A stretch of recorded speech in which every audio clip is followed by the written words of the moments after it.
Senhor, nós te agradecemos, Pai, por essa noite. Muito obrigada, Senhor, por esse momento que tivemos, Senhor, que podemos cantar, Senhor, as verdades da Tua Palavra e exaltar o Teu nome, Senhor. Muito obrigada, Senhor. Nos ajuda a glorificarmos ao Senhor, ó Pai, todos os dias das nossas vidas, Senhor. Nos ajuda, Senhor, a fazer isso, Pai, a viver de modo agradável a Ti, trazendo honra e glória ao Teu nome, Senhor. Nos ajuda a sermos gratos a Ti, Senhor. Muito obrigada, Senhor, porque o Senhor nos trouxe salvação, apesar de sermos pecadores, apesar de não merecermos, Pai.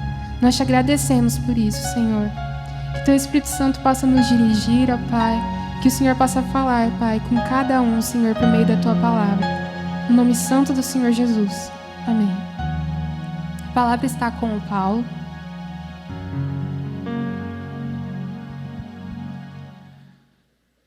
Boa noite, a paz do Senhor a todos.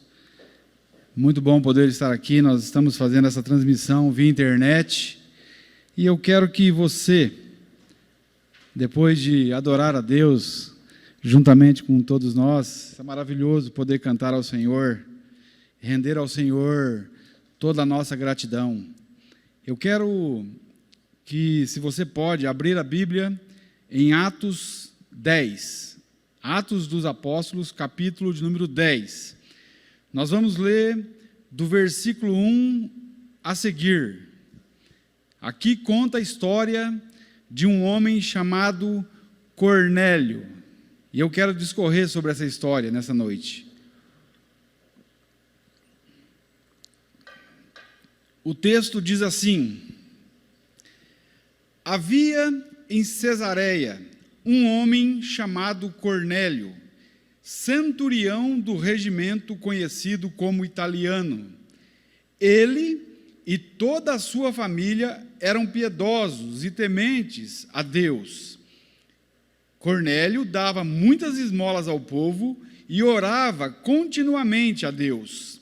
Certo dia, por volta das 3 horas da tarde, ele teve uma visão.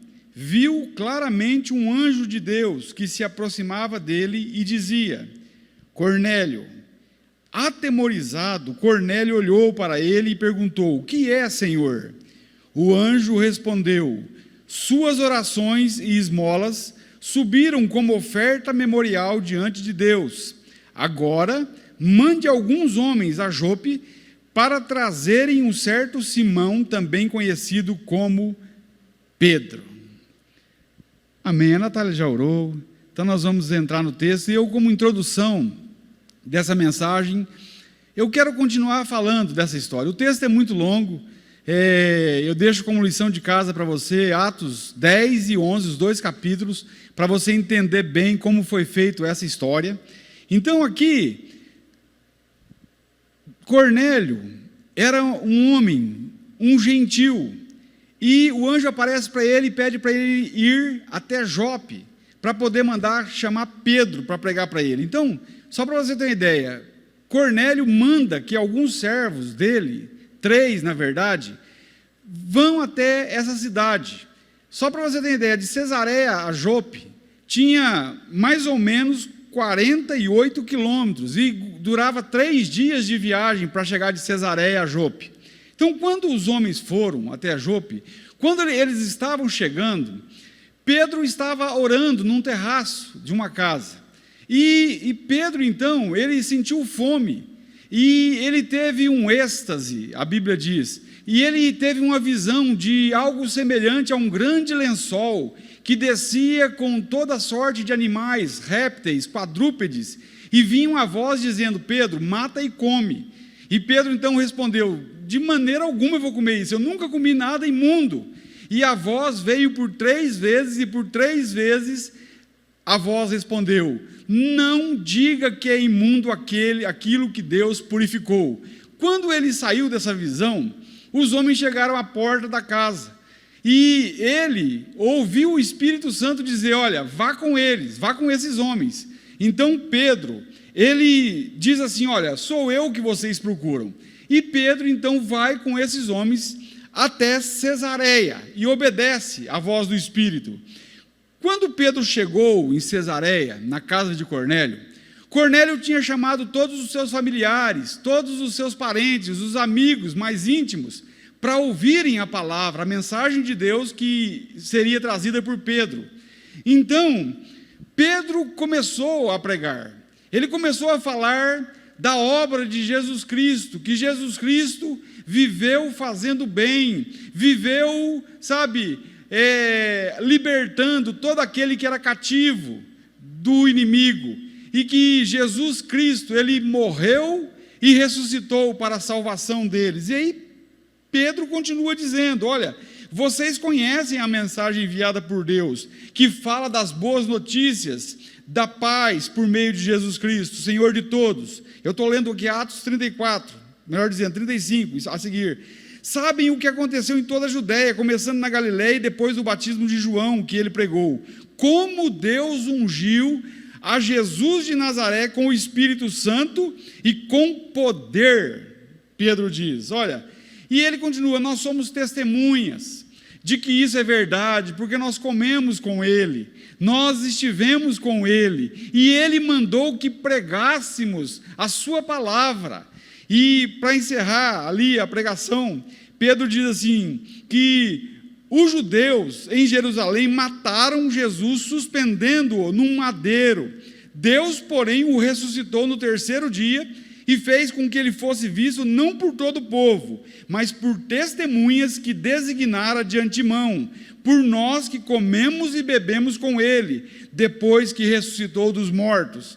Ele nos mandou pregar ao povo e testemunhar que ele é aquele a quem Deus constituiu juiz de vivos e de mortos. E todos os profetas dão testemunho dele, de que todo aquele que nele crê recebe o perdão dos pecados mediante o seu nome. Isso é glorioso, esse texto. Então, eu quero usar essa história de Cornélio e esse texto, e quero falar de algumas lições para nós, nessa noite. Olha, a primeira lição: quem era esse homem chamado Cornélio? Ele era um centurião, um oficial do Império Romano. Então ele era um homem respeitado, um gentil, que tinha bom testemunho para com os judeus. Os judeus respeitavam Cornélio, por causa que tinham ele como um homem bom, um homem que era piedoso. Esse homem, Cornélio, ele acreditava no Deus verdadeiro, no Deus dos judeus. É interessante isso. Esse homem, a Bíblia diz que ele era generoso, ele fazia muitas esmolas, de contínuo. Olha, esse homem era um homem que praticava boas obras, era um homem que orava continuamente a Deus. Para analisar. Esse homem era religioso, temente ao Senhor, junto com toda a sua família. Cornélio, ele até chegou a ver um anjo de Deus. Por mandar chamar Pedro, para analisar, o anjo mandou ele chamar Pedro. Cornélio se mostrou um homem obediente. Ele foi obediente à voz do Senhor por meio do anjo. Olha, tem muita gente que não obedece, tem muita gente que não quer saber de fazer do jeito de Deus, quer fazer do seu jeito, e por fazer do seu jeito, sinto muito lhe dizer, se você é uma dessas pessoas, vive uma vida miserável, espiritualmente falando, porque quer tão somente que o seu querer seja feito, quando na verdade, eu e você precisamos nos submeter em obediência ao Senhor, em obediência a Deus, em obediência à palavra de Deus. É do jeito de Deus e não do nosso jeito. Ou nós nos submetamos a Deus, ou nós pereceremos. É duro dizer isso. Uma outra coisa, Cornélio, ele não se mostrou arrogante por causa da sua posição social, ou por causa do seu cargo, o seu ofício no trabalho, por ser um grande general ali, com 100 homens à sua disposição. E nós vemos nos nossos dias que tem muita gente arrogante, sabe? Tem muita gente que, por causa da sua posição social, acha que pode pisar em cima das pessoas. Eu vi o vídeo daquele desembargador lá, destratando os policiais, sabe? Tem cada coisa que a gente tem que assistir de pessoas arrogantes, sabe? De pessoas que não olham para aquilo que Deus vê, porque Deus, ele se compadece de todas as pessoas. E tem um detalhe: eu e você, mesmo que nós não concordemos, mas nós temos que respeitar todas as pessoas. É respeito, tem que haver respeito, não importa, sabe, se o camarada é de outra religião, é de outra raça, é de outra cor, você tem que respeitar, e eu também. É claro que eu jamais vou concordar com algumas práticas, sabe, que são para mim pecado, mas eu preciso amar as pessoas, eu preciso respeitar as pessoas. Então nós vemos que nós devemos tratar todos os seres humanos iguais. E eu acho bacana quando eu vejo alguém que tem uma posição de destaque, que trata o menos favorecido bem. Igual a imagem que tem na internet do Obama, que era o então presidente dos Estados Unidos, cumprimentando o faxineiro num prédio. Aquilo ali é bacana, né? Eu vejo isso também em muitas pessoas que têm posição, que poderia até destratar, mas seriam arrogantes, mas que são simples e merecem os parabéns. Que eu e você aprendamos com isso, que nós temos que tratar bem, sabe, com respeito às pessoas. Uma outra coisa, quem era esse homem, Cornélio? Ele mostrou que era um homem que respeitava Deus, que respeitava a mensagem de Deus e que respeitava o servo de Deus, o mensageiro de Deus. Olha, nós vivemos dias em que muitas pessoas não respeitam mais a palavra de Deus, não respeitam Deus em suas ações e reações. Há países que se fecharam para o agir de Deus, estão perseguindo os cristãos, estão matando os nossos irmãos. A igreja perseguida no mundo tem sofrido, sabe, na pele, torturas por amor a Cristo. Cornélio não. Cornélio, ele respeitava Deus, ele respeitava a palavra de Deus, e ele respeitou o enviado de Deus, Pedro.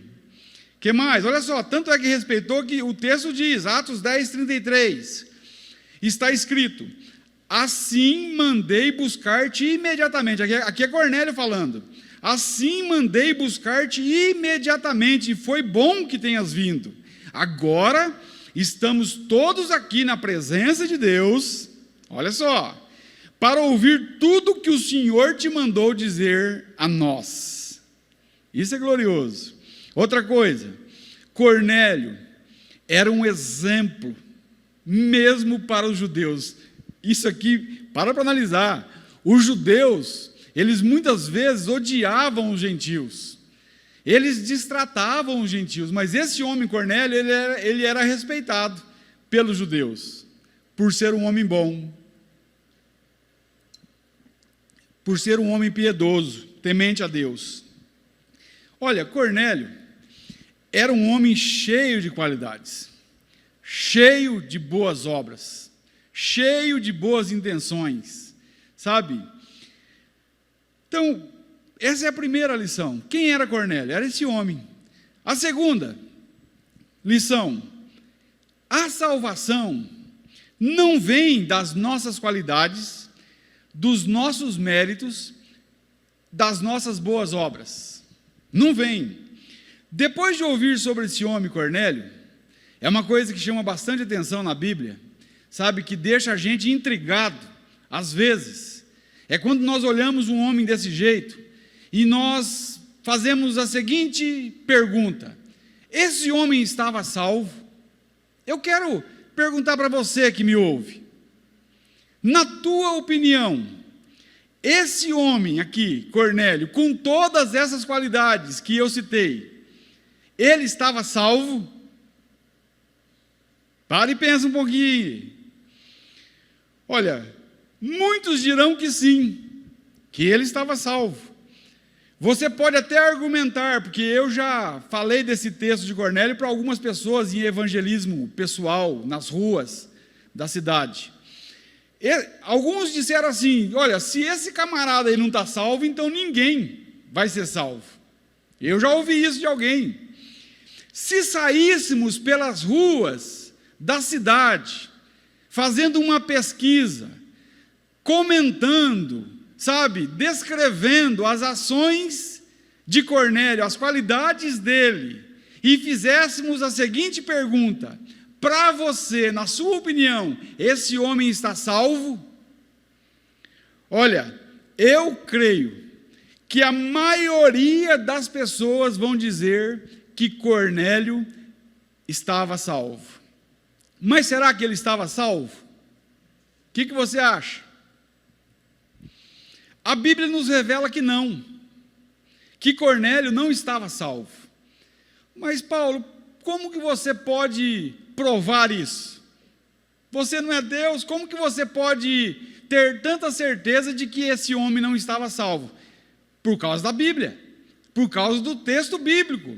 Olha só, um fato encontrado na Bíblia, em Atos, capítulo 11, versículo 13 e 14, se você quiser marcar para depois ler, faz isso. Olha só o que diz aqui. Pedro, por causa de pregar para Cornélio, ele teve que ir para um concílio em Jerusalém. E lá no concílio de Jerusalém, ele disse isso aqui, na sua defesa perante os judeus.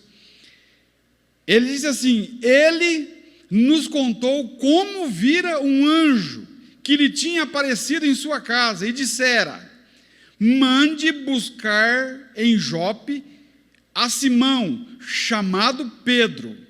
Ele trará uma mensagem por meio da qual serão salvos você e todos os da sua casa. Olha só, ele, Pedro, lhe trará uma mensagem que por meio dela você e sua família serão salvos. Então eles estavam perdidos. Se Cornélio tivesse partido para a eternidade, antes de mandar chamar Pedro, ele partiria perdido. Cornélio não estava salvo. O versículo que lemos mostra claramente isso, não deixa dúvida. Cornélio não estava salvo, pois o anjo pediu para ele chamar Pedro para que, pela mensagem do Evangelho, Cornélio fosse salvo. Esse texto traz muita luz a muitas de nossas indagações e mostra que nós não somos salvos por causa de nossa bondade, por causa de nossas boas obras. Olha, boas obras não salvam. Efésios capítulo 2, versículo 8 a 10, diz assim: pela graça sois salvos, mediante a fé, e isto não vem de vós, é dom de Deus, não vem das obras, para que ninguém se glorie, porque nós fomos criados em Jesus Cristo, para as boas obras.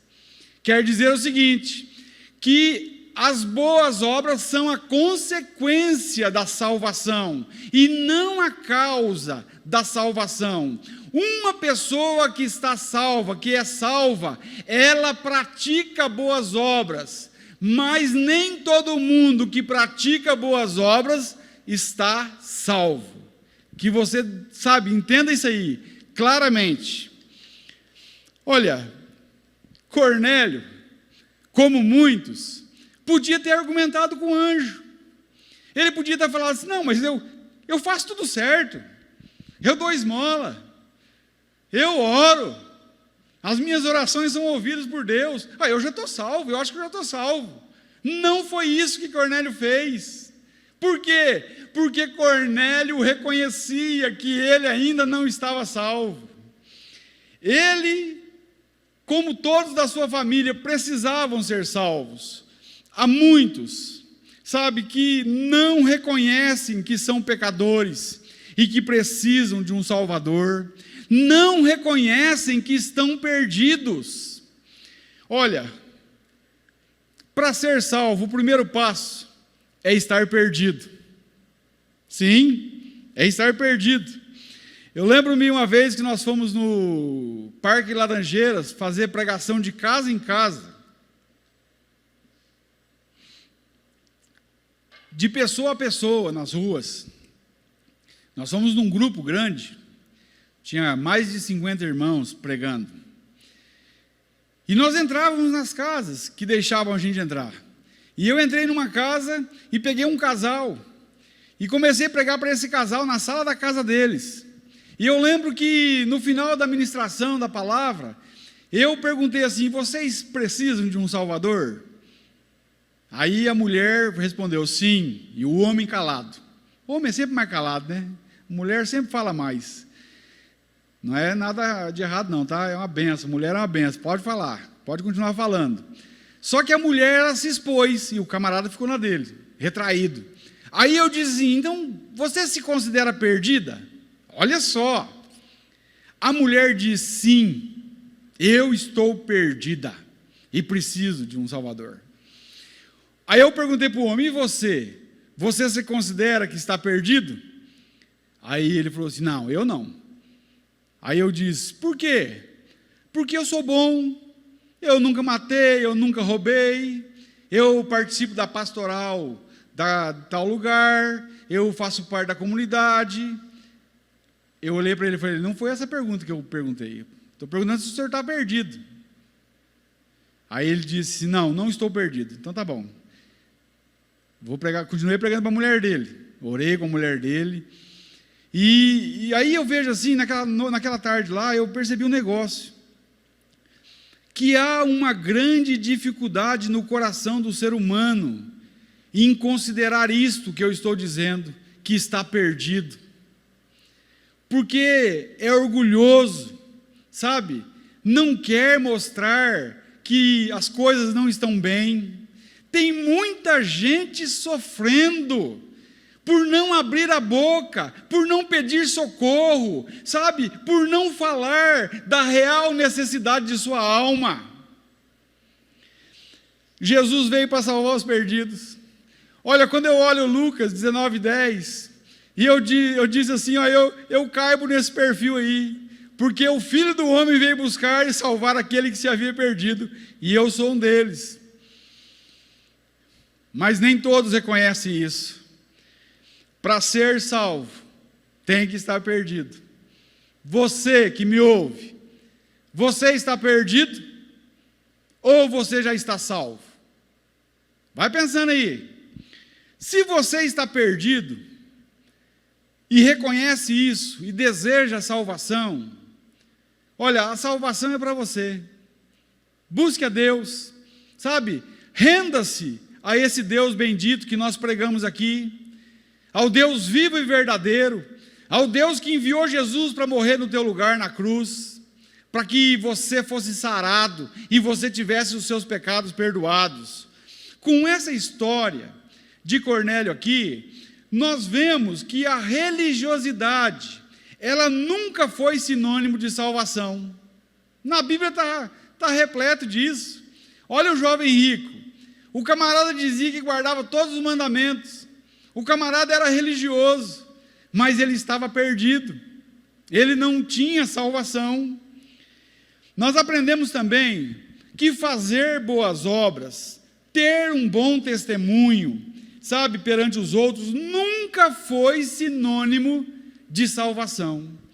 Olha, eu conheço muita gente boa, sabe, muita gente com um coração enorme, mas olha, isso não quer dizer que você está salvo, porque você é bom, porque você tem um coração enorme.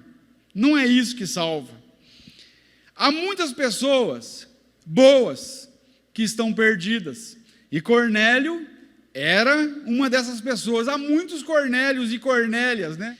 Tem muitos que dizem: olha, eu sou uma pessoa boa, eu faço parte da religião, Eu nunca matei, não fumei, não roubei.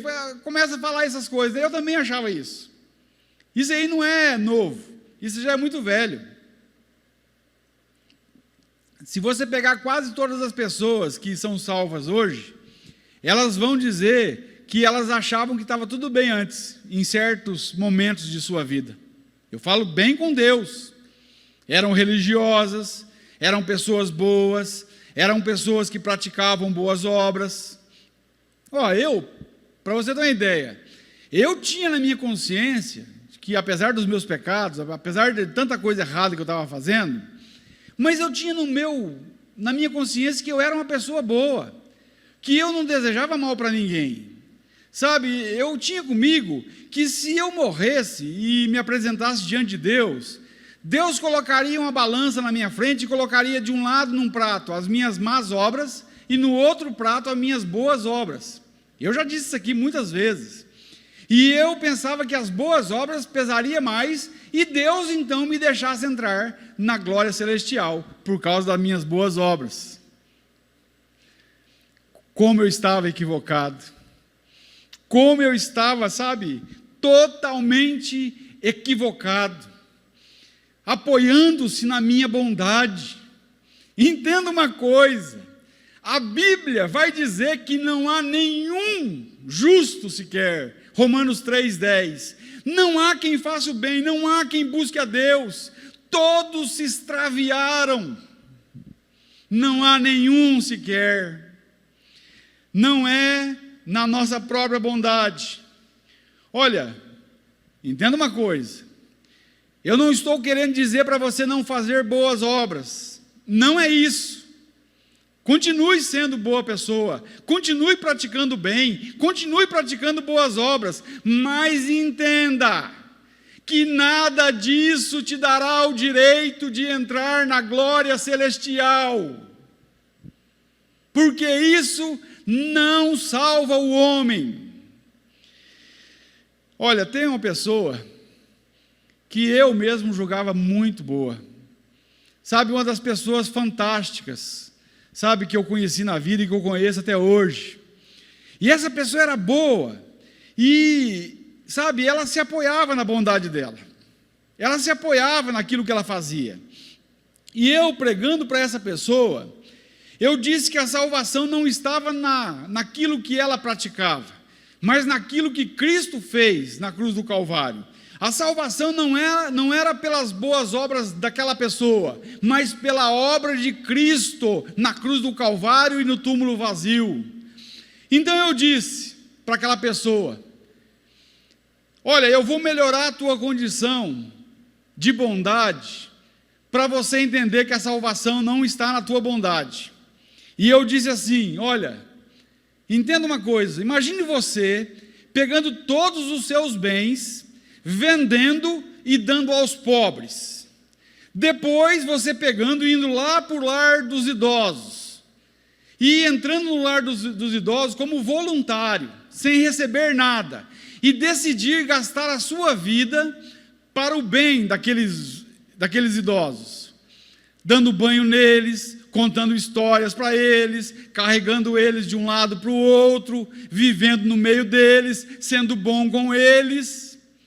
E que você gastasse toda a sua vida, até você ficar idoso nesse lugar.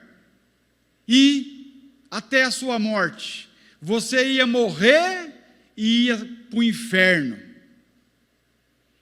Porque a salvação não está naquilo que você faz.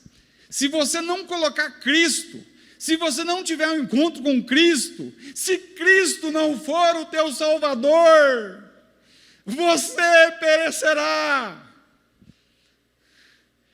Olha, porque se fosse por nossa bondade, Deus não precisaria ter tirado o Filho dele da glória. Deus não precisaria ter enviado Jesus a esse mundo mau. Deus não precisaria ter feito um grande sacrifício de matar o seu próprio filho naquela cruz do Calvário. Jesus não precisaria ter vindo ao mundo, era só Deus nos salvar por aquilo que nós fazemos. Mas sinto muito lhe dizer, não é por aquilo que nós fazemos. Nós precisamos de um Salvador, e era justamente disso que Cornélio e sua família precisavam. As suas obras, as obras de Cornélio, não podiam salvá-lo. O anjo também não podia salvar Cornélio. Para analisar. O anjo, na verdade, não podia nem pregar o evangelho para Cornélio. Por quê? Porque o privilégio de pregar o evangelho foi dado a nós, os homens. O apóstolo Pedro podia pregar o evangelho, mas também não podia salvar Cornélio. Olha, compartilhando então algumas lições. Primeira, quem era Cornélio? Segundo, a salvação não vem pelas nossas boas obras. E terceira e última, que eu quero compartilhar nessa noite. Somente Jesus Cristo pode salvar o pecador, pode salvar a mim e a você que me ouve. Em Atos 11, versículo 13 e 14 diz assim, já li esse texto. Ele nos contou como um anjo lhe tinha aparecido em sua casa e dissera, mande buscar em Jope a Simão chamado Pedro, ele lhe trará uma mensagem por meio da qual serão salvos você e todos os da sua casa. Qual foi a mensagem que Pedro pregou para salvar Cornélio e a sua família? Para analisar. Aqui está a essência da Bíblia Sagrada, do Evangelho de Jesus Cristo. Aquilo que Pedro pregou, eu e você devemos pregar. O que Pedro falou? Olha só, está aqui no texto de Atos 10. Atos 10, 36 a 38. Está escrito assim, que Pedro disse, vocês conhecem a mensagem enviada por Deus ao povo de Israel, que fala das boas obras, das boas notícias de paz por meio de Jesus Cristo, Senhor de todos. Sabem o que aconteceu em toda a Judéia, começando na Galiléia e depois do batismo que João pregou, como Deus ungiu a Jesus de Nazaré com o Espírito Santo e poder, e como ele andou por toda parte, fazendo bem e curando a todos os oprimidos pelo diabo, porque Deus estava com ele. 1 João, capítulo 3, versículo 8, a parte B, diz assim, para isto se manifestou o Filho de Deus, para desfazer, para destruir as obras do diabo. Olha, somente Jesus pode salvar você. O que fizeram com Jesus? Pedro continua, faz parte da pregação de Pedro. Em Atos 10, 39, Pedro diz, nós somos testemunhas de tudo o que ele fez na terra dos judeus e em Jerusalém, onde o mataram e suspenderam ele num madeiro. Eles, quem? Os homens que Jesus criou, bateram nele, cuspiram em seu rosto, colocaram uma coroa de espinhos no seu crânio, surraram ele, torturaram o Senhor Jesus, que é o Senhor de todos. Eles mataram Jesus e crucificaram-no em uma cruz. Olha, mas o que Deus fez de tudo isso? O glorioso é toda a obra de Jesus. O que Deus fez com Jesus? Olha só, o texto continua, e Pedro pregando isso. O próximo versículo, Atos 10, 40. Deus, porém, o ressuscitou no terceiro dia e fez que ele fosse visto, não por todo o povo, mas por testemunhas que designara de antemão, por nós que comemos e bebemos com ele, depois que ressuscitou dos mortos. Nós não servimos a um Deus morto. Jesus está vivo. E Jesus está aqui.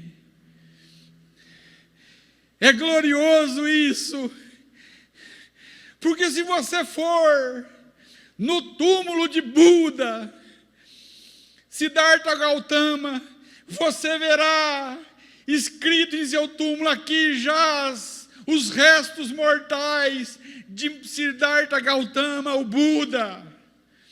Se você for em Meca e for no túmulo de Maomé, estará escrito: aqui jaz Maomé. Se você for na França e no túmulo de Allan Kardec, vai estar escrito: aqui jaz os restos mortais de Hippolyte Léon Denisard. Se você for na Índia, você vai encontrar dizendo: aqui jaz Gandhi, Mahatma Gandhi. Mas se você for em Jerusalém, você vai encontrar um túmulo vazio, escrito: ele não está aqui, pois ressuscitou. Ele está vivo. E nós servimos esse Jesus vivo. O que Jesus pediu para fazermos? Pedro continua o sermão dele. Atos 10, 42. Ele nos mandou pregar ao povo e testemunhar que este Jesus é aquele a quem Deus constituiu juiz de vivos e de mortos. Todos os profetas, olha só, dão testemunho dele, de que todo aquele que nele crer recebe o perdão dos pecados mediante o seu nome. Nós estamos aqui nessa noite, em muitos momentos da vida, obedecendo isso que Jesus falou, de que é Ele que é o Senhor, que foi constituído juiz de vivos e de mortos, que Ele é o Salvador, que veio a esse mundo para resgatar pecadores. Olha, o que é necessário fazer para ter o perdão dos pecados?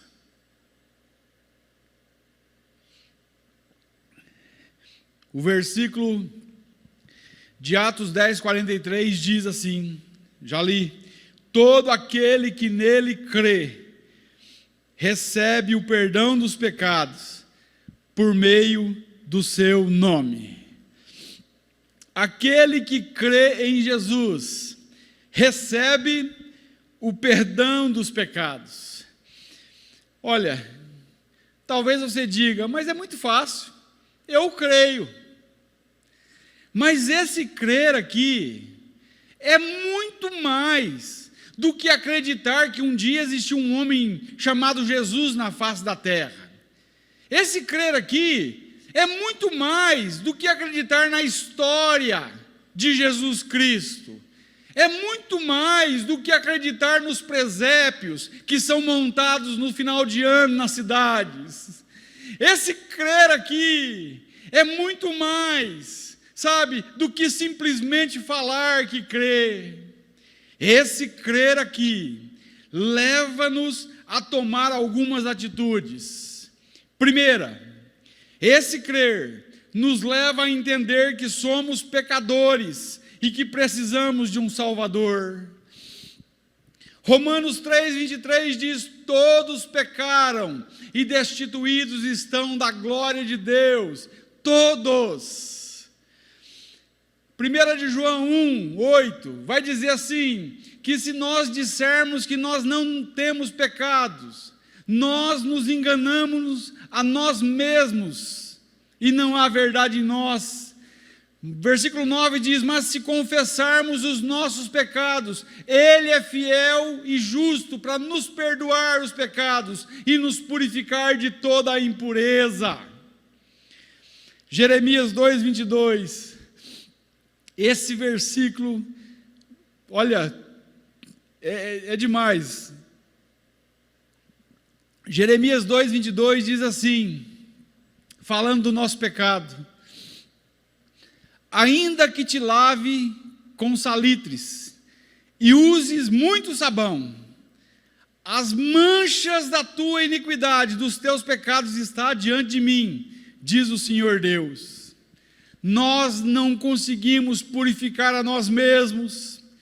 Nós podemos passar qualquer coisa em nós que jamais serão purificados os nossos pecados. Nós não conseguimos perdoar os nossos próprios pecados.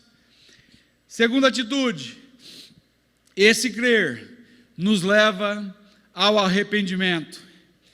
Em Atos 17:30, está escrito assim, que Deus não leva em conta, não leva em consideração o tempo da ignorância, mas pede a todos os homens e em todo lugar que se arrependam.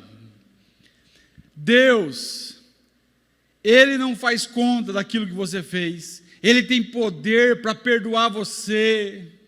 Não há razão para ficar remoendo o teu passado. Ah, Paulo, mas eu acho que não há perdão para mim. Quem foi que disse? Se o próprio Deus em sua palavra diz que Ele te ama e te perdoa. Arrependa-se de seus pecados. Esqueça-se do seu passado por um pouco. Não olhe para você. Não olhe para o que você cometeu. Olhe para o Deus bendito e santo, que vai lavar você com o sangue de Jesus, e vai purificar você, e vai te tornar nova criatura nele. Ah, como isso é glorioso! Quem teve os seus pecados perdoados, se alegra e entender que não foi por causa dos nossos méritos, não foi por causa das nossas boas obras, foi tão somente pela misericórdia e graça desse Deus. Jesus disse, o tempo está cumprido e o reino de Deus está próximo, arrependa-se e creia no Evangelho. Marcos 1, versículo 15, em Atos 3:19, diz assim, o Pedro pregando, arrependei-vos, pois, e convertei-vos, para que sejam apagados os vossos pecados, e venham assim os tempos de refrigério, de paz, pela presença de Deus. Não há outro nome. Aleluia. Terceira atitude, esse crer nos leva a confiar unicamente em Cristo para a nossa salvação. Preste atenção nisso. Unicamente em Cristo. Não há outro nome dado entre os homens pelo qual importa que sejamos salvos. Atos 4:12 diz isso. O problema é que as pessoas creem em muitas coisas. Sabe, elas creem em muitas outras fontes de salvação. Elas se apegam a muitas outras coisas de pequeno valor que atrapalham elas de se chegar ao Deus vivo e verdadeiro. Esqueça essas coisas. Esqueça a religião. Esqueça toda e outra forma de culto, corra para os braços de Jesus, somente Jesus pode salvar você. Olha, para ser salvo, você precisa ir a Cristo. Você precisa abandonar, deixar toda e qualquer outra fonte de salvação. É só Cristo. Só Cristo. É um dos solas da reforma, é só Cristo.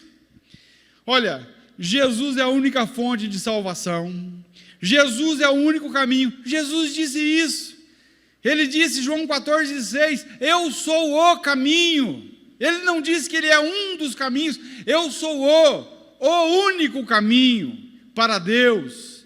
E ninguém vem ao Pai senão por mim. Jesus foi categórico em dizer isso. Não há outro meio de salvação.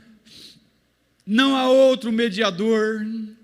1 Timóteo 2,5 diz que há um só Deus e um só mediador, um único meio, uma só ponte entre Deus e os homens, Cristo Jesus, homem, porque Ele é um representante legal da natureza humana.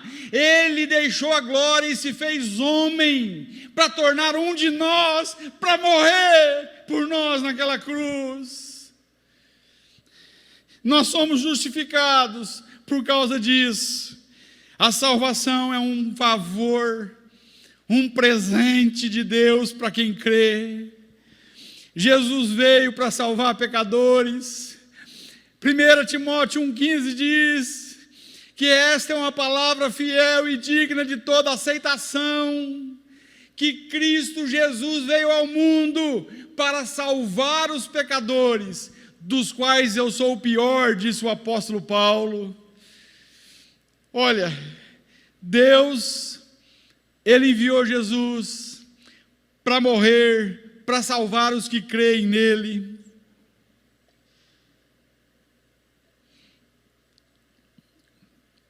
Um versículo muito conhecido das Sagradas Escrituras, João 3,16, a seguir diz assim: porque Deus amou o mundo de tal maneira que deu o seu Filho unigênito, seu Filho único, para que todo aquele que nele crê não pereça, mas tenha vida eterna. Porque Deus enviou Jesus não para que condenasse o mundo, mas para que o mundo fosse salvo por ele. Quem crê nele não está condenado, mas quem não crê já está condenado, porque não crê no nome do unigênito Filho de Deus. E, olha só, e a condenação é esta, que a luz, Jesus, veio ao mundo, mas os homens amaram mais as trevas do que a luz. Jesus veio a esse mundo e tomou aquela cruz no nosso lugar. Ele morreu em nosso lugar. Ele pagou a nossa dívida. Nenhuma outra pessoa fez isso. Entenda uma coisa: Buda não morreu em uma cruz no teu lugar. Maomé não morreu na cruz no teu lugar. Pedro, João, Tiago, Maria não morreram na cruz no teu lugar. Mahatma Gandhi não morreu na cruz no teu lugar. Allan Kardec não morreu na cruz no teu lugar.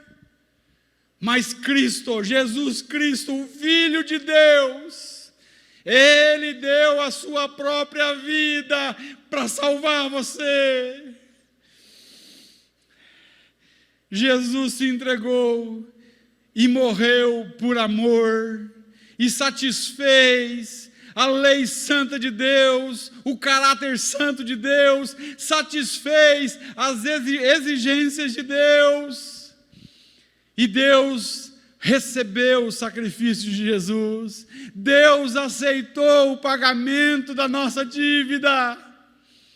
1 de Pedro 1,18 diz que não foi com prata ou ouro que nós fomos resgatados da nossa vã maneira de viver, mas com o precioso sangue de Cristo, o sangue de um cordeiro imaculado, sem mancha, incontaminado. Jesus, Ele pagou o preço da nossa redenção para Deus o Pai. Deus, hoje Ele recebe pecadores por causa disso. O sangue de Jesus nos purifica de todo pecado. Deus nos aceita por causa de seu Filho amado. Não é a tua obra, é a obra de Deus, é a obra de Cristo. Ele morreu e ressuscitou para a nossa salvação. Você não deve confiar nas tuas obras, você deve confiar na obra de Cristo. A salvação, já diz isso, não é do teu jeito, não é do meu jeito, é do jeito de Deus. E Deus é Ele quem escolhe o meio da nossa salvação, e esse meio é Cristo. Quer ser salvo? Eu pergunto para você nessa noite, você quer ser salvo?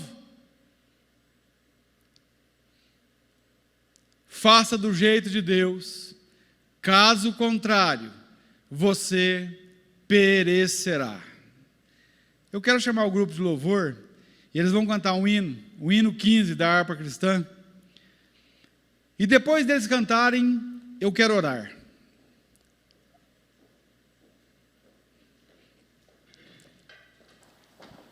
E eu quero que você preste atenção nesse hino que mostra tão grande salvação.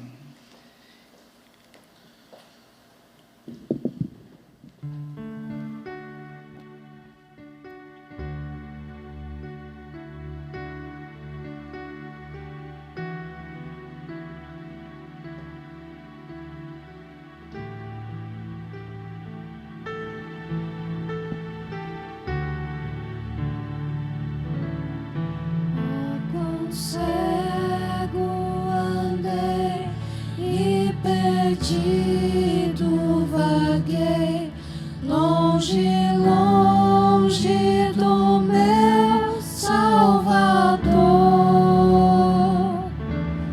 mas da glória desceu e seu sangue verteu para salvar a um tão pobre pecador.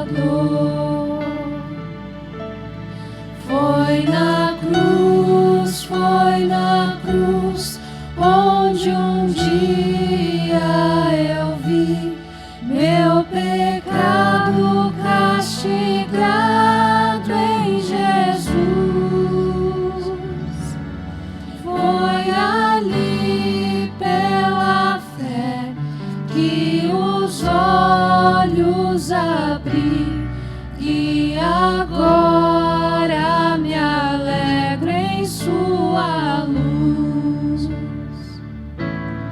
Eu ouvia falar dessa graça sem par, que do céu trouxe o nosso Jesus. Mas eu surdo me fiz, converter-me não quis ao Senhor que por mim morreu na cruz. Foi na cruz, onde um dia eu vi meu pecado castigado em Jesus. Foi ali pela fé que os olhos abri, e agora me alegro em sua luz. Quão ditoso então esse meu coração, conhecendo o excelso amor que levou meu Jesus a sofrer lá na cruz para salvar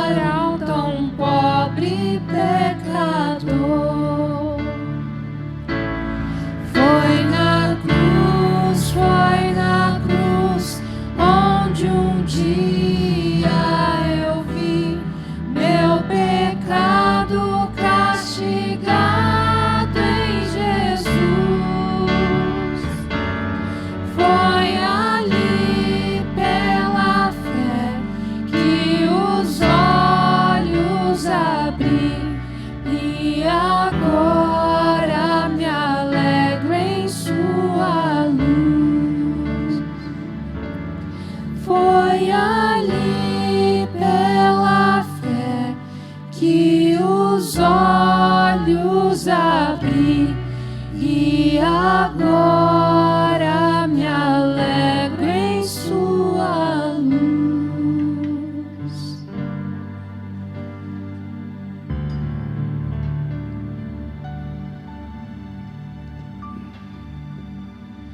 Amém. Cornélio, ele obedeceu a Deus e foi salvo. Que você obedeça a Deus também e se arrependa e creia em Cristo e seja salvo. Eu quero orar nesse momento. Agora é você e Deus. Meu conselho para você nessa noite é que você arrume um tempo, que você vá para um cômodo ou para algum lugar onde você fique, você e Deus. E eu quero que você clame ao Senhor para que Ele tenha misericórdia de você. E eu quero que você diga para Ele que você é um miserável pecador, mas que você diga que você se arrepende dos seus pecados.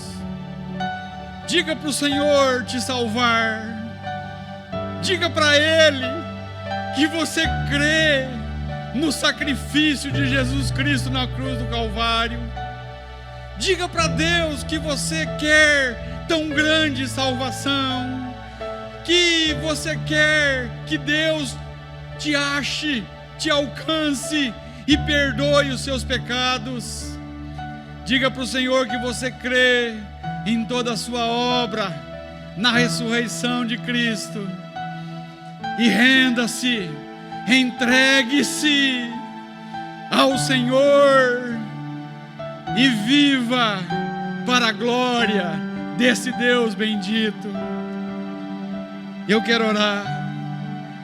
Pai Santo, Deus eterno, Deus todo-poderoso, nós te louvamos, Senhor, porque reconhecemos a tua grandeza, reconhecemos o teu falar. Oh Deus, obrigado, Pai, por tua bendita palavra. Pai Santo, alcança vidas nessa noite, salva pecadores, Pai, liberta, Pai, da prisão do pecado, traga-os para perto do Senhor, quebranta-lhes os corações, Pai. Oh Deus, e dê a eles, oh Deus, vida eterna, Pai. Perdoa-lhes os pecados, Senhor. Pai Santo, nós te louvamos e te agradecemos, porque um dia, Senhor, o Senhor nos resgatou, o Senhor nos salvou da miséria que encontrávamos, Pai. Obrigado, Pai, pela paz que nós temos, pela alegria que nós temos, Pai. Obrigado pelo seu perdão. Obrigado, Pai, por tão grande amor, por tão grande misericórdia, Pai. Obrigado por tua graça, que é bendita, que é indizível, Pai. Pai, continue abençoando, Pai, o teu povo. Oh Deus, continue abençoando todo esse ministério de louvor, Pai. Que eles sejam usados pelo Senhor a cada vez, Pai, mais e mais, Pai. Que o Senhor use, Deus, cada um dos nossos irmãos que tem pregado a sua palavra. Pai Santo, que o Senhor abençoe pastor Itamar e sua família. Oh Deus, e cada um dos meus irmãos que aqui congregam, Pai. Pai Santo, que o Senhor possa gerar vidas, Pai. Oh Deus, pela internet, por pessoas que estarão ouvindo essa mensagem e outras mensagens, Pai. Pai Santo, obrigado, Deus, pela tua obra em nós e por meio de nós. Recebe, Senhor, a gratidão do nosso coração e recebe a adoração que sai de lábios que confessam ao Senhor Jesus como Senhor e Salvador das nossas vidas, Pai. Obrigado, Senhor. Nós confessamos aqui que nós precisamos do Senhor, que nós somos dependentes do Senhor. Ó Deus, que nós precisamos do Teu perdão, da Tua misericórdia, da Tua graça, Pai. Obrigado, Pai. Nós Te damos graças em nome de Jesus. Amém e amém. Que Deus abençoe a todos. Que a graça do Senhor Jesus, o amor desse Deus bendito e santo e a comunhão e consolação do Espírito Santo seja com cada um de nós e todos nós digamos amém, amém, amém. Que Deus abençoe a todos e uma ótima semana.